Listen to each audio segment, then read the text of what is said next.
Olá meu amigo, olá minha amiga, tudo bem? Muito obrigado por estar aqui de volta para assistir mais uma parte dessa revisão. A gente vai continuar com a nossa matéria, então vamos lá.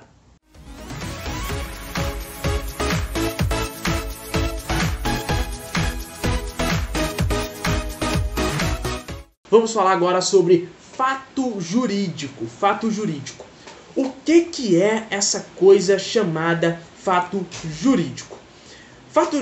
Todo fato jurídico, ele pode ser entendido como uma ação, tá bom? Então, prestem bem atenção, porque o fato jurídico, ele pode ser definido como toda e qualquer conduta humana, ou então, até mesmo, natural.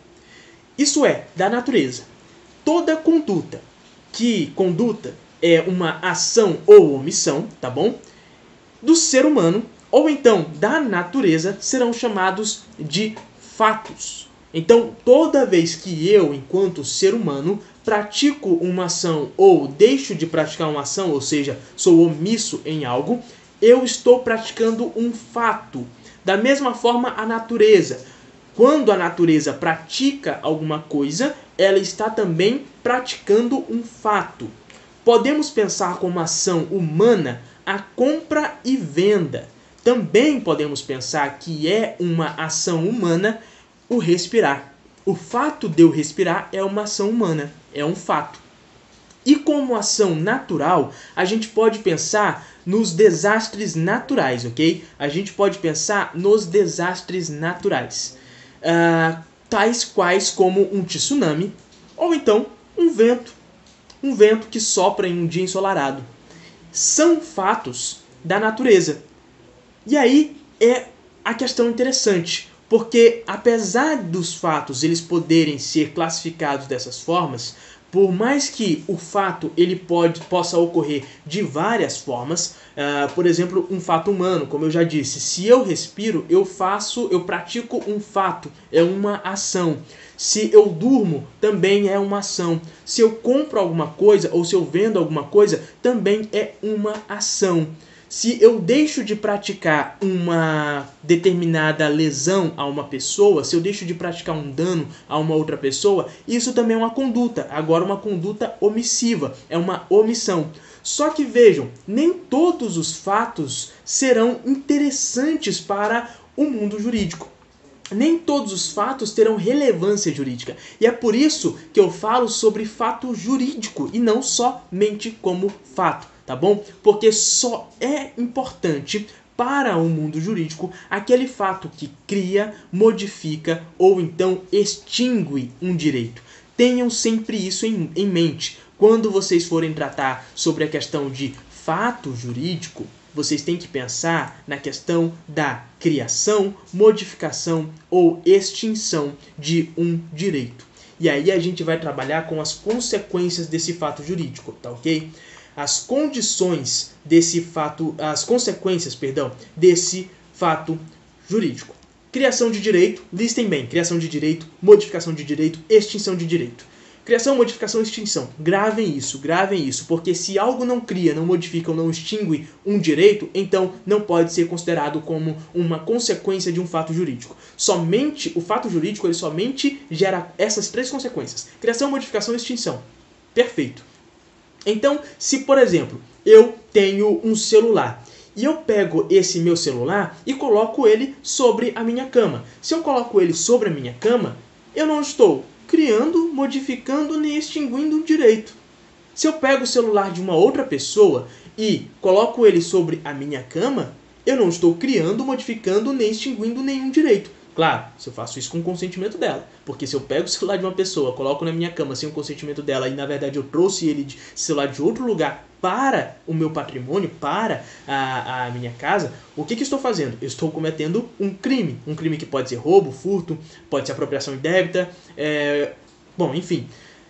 Então, quando eu faço isso com o celular de uma outra pessoa, se com o consentimento dela eu trago o celular dela para a minha casa, eu não estou criando, não estou modificando, nem extinguindo um direito. Na verdade, eu até posso falar de modificação aí. Se eu parar para pensar que eu posso ter gerado um prejuízo para aquela pessoa, que ela vai ficar sem o seu direito de propriedade relacionado àquele celular.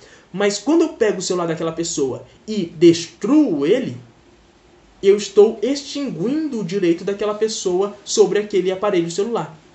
Da mesma forma, quando eu adquiro aquele celular daquela pessoa, dando como contraprestação um outro celular ou um outro tipo de objeto, eu estou modificando o direito de propriedade daquela pessoa.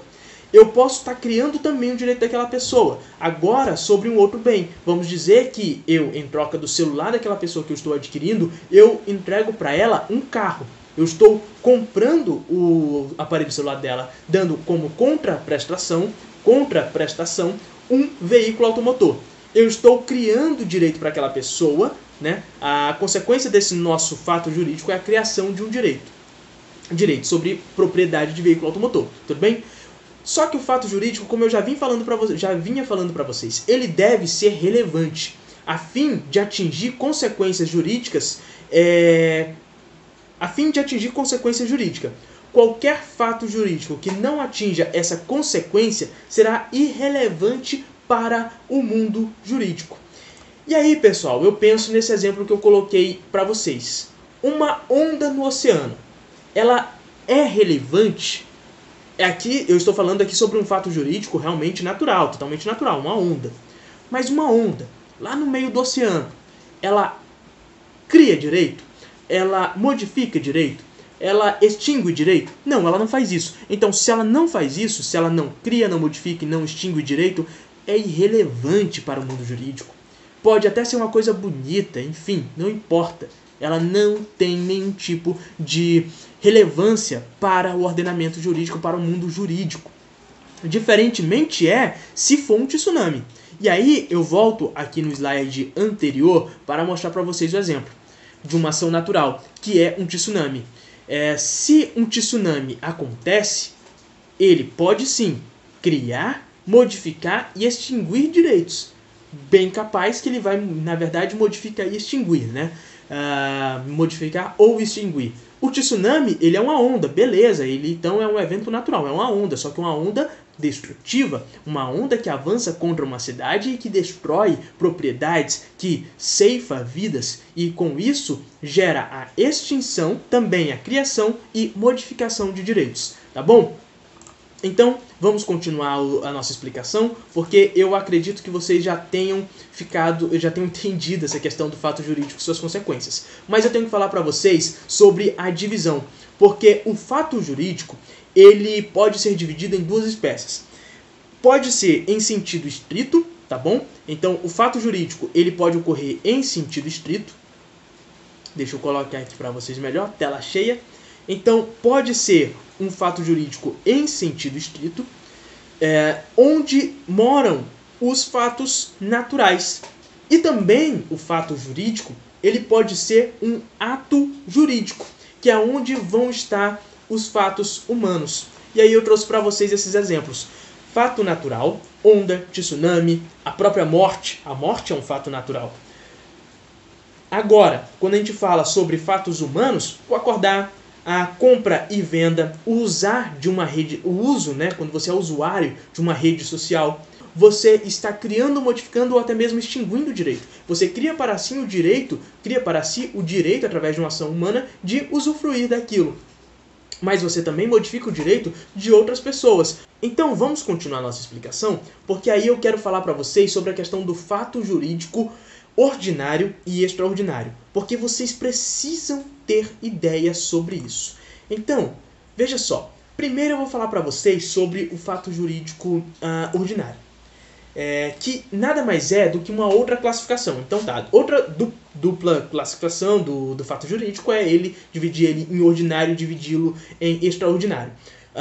Entende-se então por fato jurídico ordinário quando o direito de um indivíduo ele é gerado, modificado ou extinto por uma ação esperada que, muito embora seja esperada, ela é inevitável, como a morte. Então pensem bem, quando uma pessoa falece, quando uma pessoa morre, os direitos dela como pessoa humana, como personalidade, os direitos da personalidade jurídica cessam, acabam. Então, a partir do momento que a pessoa morre, para aquela pessoa extingue-se o direito. Também a gente pode falar sobre direitos que não estão positivados, né, nem na Constituição, nem em outro tipo de diploma legal, como, por exemplo, as pessoas que vão sofrer com a falta daquela pessoa que faleceu, enfim. Não deixa de ser também uma extinção de direito. Não precisa que todo direito, beleza, esteja pactuado, esteja positivado num texto legal. Até porque as fontes dos direitos, elas são várias. Não somente a norma legal, né? Não somente a lei. Pode ser, por exemplo, princípios, costumes, enfim. Então, a partir do momento em que a morte de uma pessoa acontece, ocorre a modificação, a extinção ou também a criação de direitos. Um exemplo de criação de direitos é quando os herdeiros da pessoa falecida adquirem bens. Esses bens não iriam para o seu patrimônio daquela forma e foram por conta somente da morte. Só que a morte, vejam bem, ela é um fato jurídico ordinário. Isso porque ela é previsível, ela é esperada, é algo que você espera. E eu digo espera como? Porque você tem a noção de que aquilo vai acontecer mais cedo ou mais tarde, em qualquer momento da sua vida. É aquilo que eu falei anteriormente. Uma pessoa, a partir do momento que uma pessoa nasce, ela está suscetível à morte. Então, quando uma pessoa, pensem assim, né? Quando uma pessoa nasce, ela já começa a morrer. Então, por conta disso, a pessoa está a todo momento em risco de morrer. Ela pode morrer assim que nasce, certo? Ela pode morrer também com 99 anos de idade. Só que a morte, ela é esperada. É algo que vai acontecer. Afinal de contas, é a única certeza da vida. Só que, porém, todavia, entretanto, ela é inevitável. Você consegue esperar ela, você consegue saber que ela vai acontecer mais cedo ou mais tarde, mas você não consegue evitá-la. Tudo bem, você pode, de repente, sofrer um acidente de trânsito e sobreviver, mas isso não quer dizer que você evitou a morte. Você vai morrer, mais cedo ou mais tarde, você só não morreu agora. Tudo bem? Então essa questão um pouco melancólica, um pouco pessimista, esse olhar pessimista ajuda a entender essa questão. Mas o que é o fato jurídico extraordinário? O fato jurídico extraordinário, ele vai ter um outro entendimento.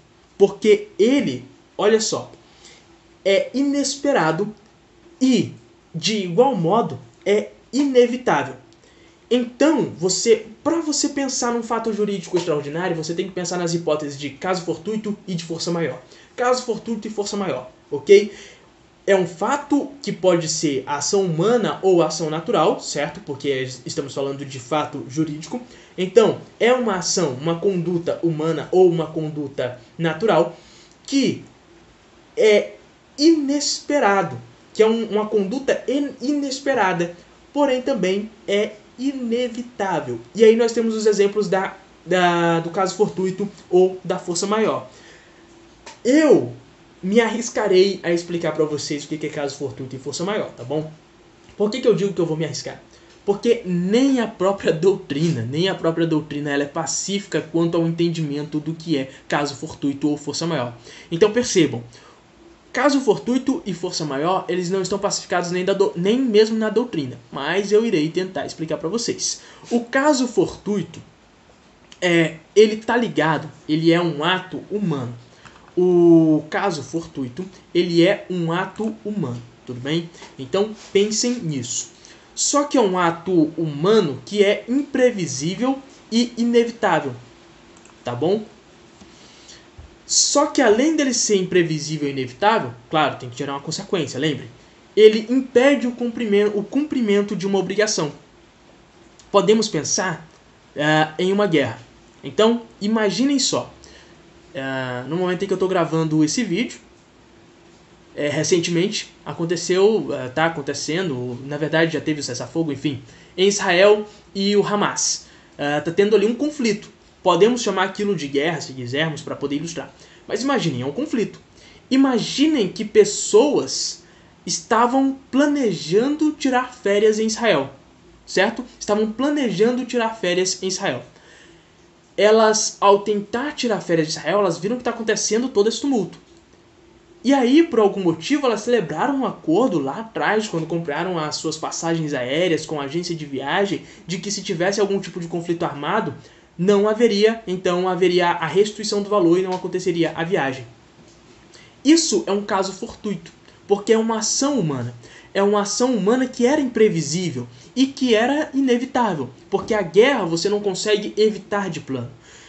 Não se trata da sua possibilidade, tá bom? Não trata da sua possibilidade como pessoa. Eu não consigo evitar uma guerra entre dois países. Claro, o chefe de Estado até pode conseguir evitar essa guerra, mas eu, como pessoa, como mero mortal, que não sou nenhum chefe de Estado, eu não conseguirei evitar uma guerra entre dois países, tá bom? E é um fato imprevisível, porque, via de regra, não se espera não se espera a guerra, a gente espera a paz. Então, uma guerra, ela é o típico caso de caso fortuito, o típico exemplo de caso fortuito. Mas o que é a força maior, meu Deus do céu? Força maior é um evento que ele até pode ser previsível, porém ele vai acontecer de uma forma eventual. Ele eventualmente, isso quer dizer uma vez ou outra, vai acontecer. Só que ele também pode ser imprevisível. Então vejam bem, a força maior pode ser tanto previsível quanto imprevisível. Só que quando ele for previsível, ele não vai acontecer, ou melhor, até mesmo quando é imprevisível. A força maior ela não acontece corriqueiramente, habitualmente, tá bem? Ela não acontece todo dia. Um exemplo de força maior que acontece todo dia, o nascer do sol. O nascer do sol acontece todo dia. Todo dia o sol nasce, todo dia o sol se põe. Agora, o que é uma força maior eventual, que acontece uma vez ou outra? Uma tempestade. Uma forte chuva que alaga um grande centro urbano. Uma tempestade, tá bom? Pode ser imprevisível? Pode ser imprevisível. Pode ser previsível? Pode ser previsível também. Os serviços de climatologia, né, prevêem a ocorrência de uma chuva. Às vezes prevê que aquela chuva será forte, que vai ocorrer inundações, mas às vezes prevê que vai ser apenas uma garoa, só que na verdade não é uma garoa coisíssima nenhuma. Muda o tempo, cai uma chuva forte, alaga a cidade, e aí? É força maior. Porque não está dentro da possibilidade do ser humano evitar. O ser humano não consegue evitar aquilo. Perfeito? Vocês conseguem compreender isso? Então, a força maior é um evento que até pode ser previsível, porém de forma eventual. Né? Ele vai acontecer de forma eventual, só que ele também pode ser imprevisível. Só que de qualquer modo, seja previsível ou imprevisível, ele é inevitável. Me digam como é que vocês vão evitar uma tempestade, um terremoto, um tsunami. Você pode até prever. Você pode até prever um tsunami, até prever um terremoto, mas você não consegue evitá-lo, porque é uma força natural, uma força da natureza, uma força que está além das capacidades do ser humano. E não decorre do ato humano, certo? Em nenhum momento ao falar de força maior você vai falar sobre uma conduta humana. O ser humano não tem a capacidade de produzir um evento de força maior. Tudo bem? Então, continuando. Agora eu quero falar com vocês sobre a questão do ato jurídico lícito e ilícito. E olhem só, uma coisa que é bacana aqui, tá bom, pessoal?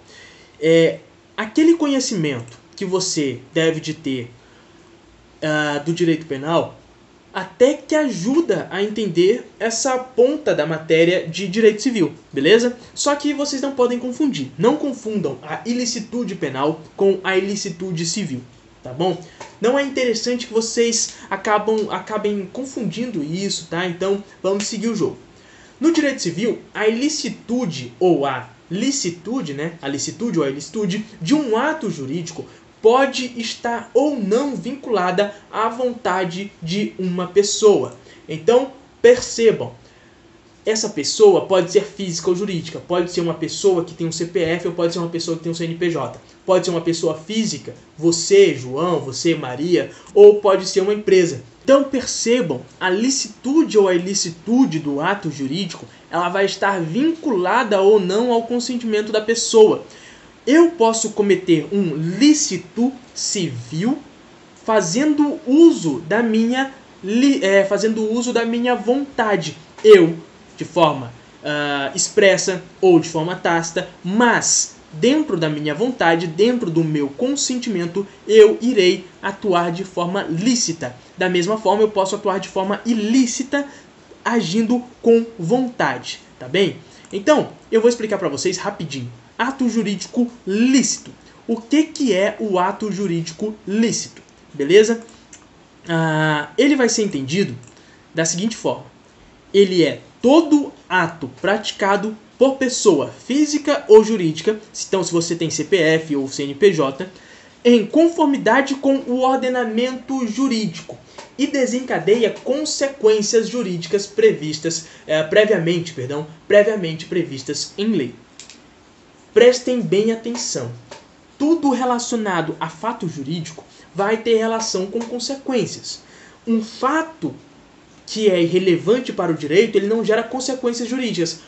Como, por exemplo, uma árvore que cai lá no meio da floresta amazônica.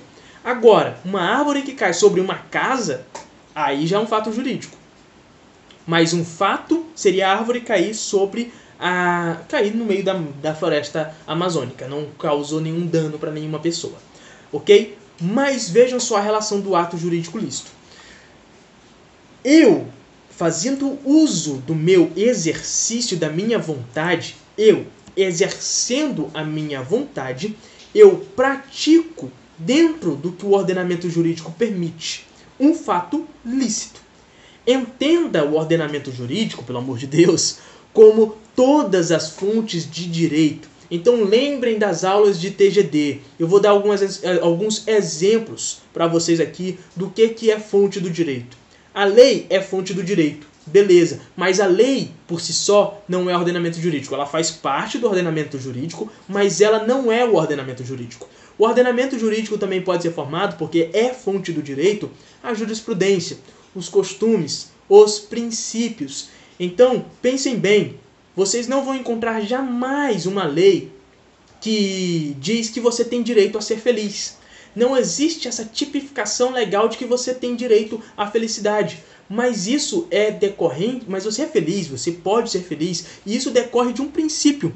Então, essa lógica principiológica, que é uma fonte de direito, está inserida dentro do ordenamento jurídico. Então, quando você pratica um ato jurídico que cria direito, que modifica direito ou que extingue direito, desde que esteja previamente previsto em lei, essa consequência, então você, ou a consequência, ou a forma que você pratica o ato jurídico, então você estará praticando um ato lícito. E aí eu trago como exemplo para vocês o maior exemplo de todos, que é a compra e venda. Tá? O importante é que esse ato lícito esteja em conformidade e que gere uma consequência jurídica prevista em lei. Porque se não estiver previsto em lei, esse ato não será lícito. E aqui nós falamos sobre aquele princípio famosíssimo, que é o princípio da legalidade. Aquilo que está em lei é lei. Aquilo que não está em lei não é lei. Tá bom? Pode até ser principiológico, pode até ser uma causa da jurisprudência, mas a gente vai estar falando sobre um ato que não é propriamente lícito, tá bem? Não está positivado em lei. E aí eu trago um exemplo para vocês da compra e venda entre pessoas capazes. A lei prevê que duas ou mais pessoas capazes, elas podem fazer um contrato de compra e venda? Sim, a lei prevê isso. Então, é uma consequência jurídica previamente prevista em lei. A compra e venda ela vai gerar consequências que são jurídicas e que estão previamente previstas em lei. Tá bom? Continuando aqui a nossa revisão, agora falando sobre o ato jurídico ilícito, esse que vai derivar da vontade humana, porém está em desacordo com o ordenamento jurídico e viola direitos. Tá bom? Então, toda vez que eu pratico um ato ilícito, eu estou violando o ordenamento jurídico. Eu pratico algo que está em desacordo com o ordenamento jurídico. E por estar em desacordo com o ordenamento jurídico, eu pratico uma violação de direito.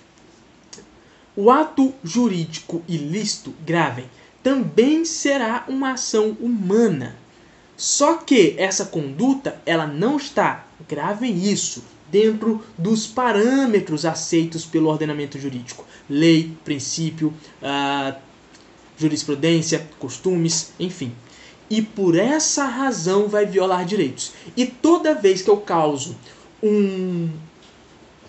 violo o direito de uma pessoa, eu causo um dano a ela. Pode ser dano patrimonial ou extrapatrimonial, o chamado dano moral. Então, prestem bem atenção, ok? quando uma pessoa bate no para-choque traseiro de um determinado veículo, do veículo de uma outra pessoa, ela está causando um dano, ela está violando. Então, pensem bem, se eu, com vontade, ou até mesmo sem vontade, eu não tinha vontade de causar aquele dano, mas eu, por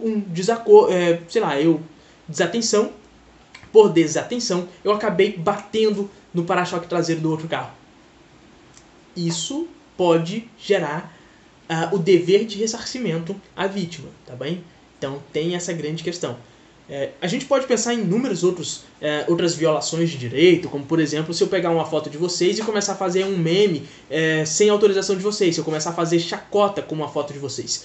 Isso pode gerar dano moral, tá bem? Então tem essas características aí dentro do ato jurídico ilícito. Muito obrigado por ter ficado até aqui, mas calma, ainda não acabou. Ainda tem mais uma parte para você poder assistir. Continue acompanhando essa revisão de direito civil.